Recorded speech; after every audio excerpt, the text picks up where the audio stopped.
So bago tayo magsimula mga pre, mag-withdraw muna tayo dito ng 1,060 pesos. Meron lang siyang 12% transaction fee, kaya ang marireceive na lang natin sa ating GCash account ay 933 pesos. So punta tayo dito mga pre sa withdrawal record, makikita nyo success na. Ibig sabihin na-receive na natin yan mga pre, yung payout natin na 933 pesos. Patunay lang na pwede natin pagkakitaan to mga pre. Tapos up mga pre, meron ako share sa inyo na pwedeng pagkakitaan sa GCash na kung saan ay pwede kang kumita araw-araw. Ang kailangan mo lang gawin, gagawa ka ng iyong account. So, maglagay ka dito ng mobile number mo, gawa ka ng password, click mo tong register, makagawa ka na ng account.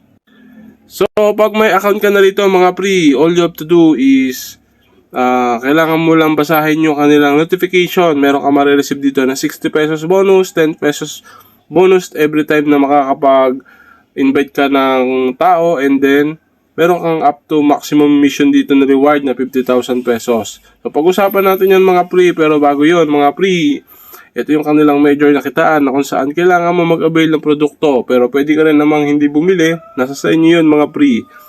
So dito 500 pesos lang na puhunan, meron kang 96 pesos daily income, 1,500 pesos mo, meron kang 336 pesos na daily income.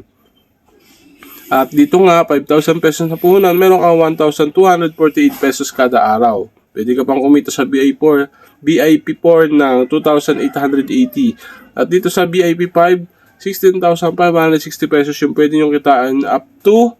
So, mas malaki to mga pre. Nasa 129,992 pesos yung pwede nyo kitain dito. All you have to do is click mo itong invest now, please purchase, and then, kailangan mo mag-recharge dito kapag bibili ka ng produkto. 500 to 50,000 pesos yung kanilang recharge amount dito. Basahin mo na rin dito mga pre yung inyong rules dito para malaman nyo. Ngayon, pagka meron ka ng income dito, halimbawa nakabili ka na, mapupunta yan dito sa earnings. So, dito sa earnings, so magkakaroon ka dito ng daily income and then hourly income 4 pesos. So, yan lang gagawin ninyo. At dito sa may kanilang task, yan mga pre. So, team task 1 hanggang team task 5. So, sa task 1, pwede kang mag-earn dito ng 3,000. Sa task 2, 5,000. Task 3, 10,000. Sa task 4 is 20,000. Sa task 5, up to 50,000 pesos. Libre lang yan mga pre. Dito naman sa kanilang referral program, share mo lang yung link na yan. Post mo sa lahat ng social media accounts mo, pwede kang kumita ng up to 38% commission. Ganun lang yung gagawin ninyo. And then kapag meron ka ng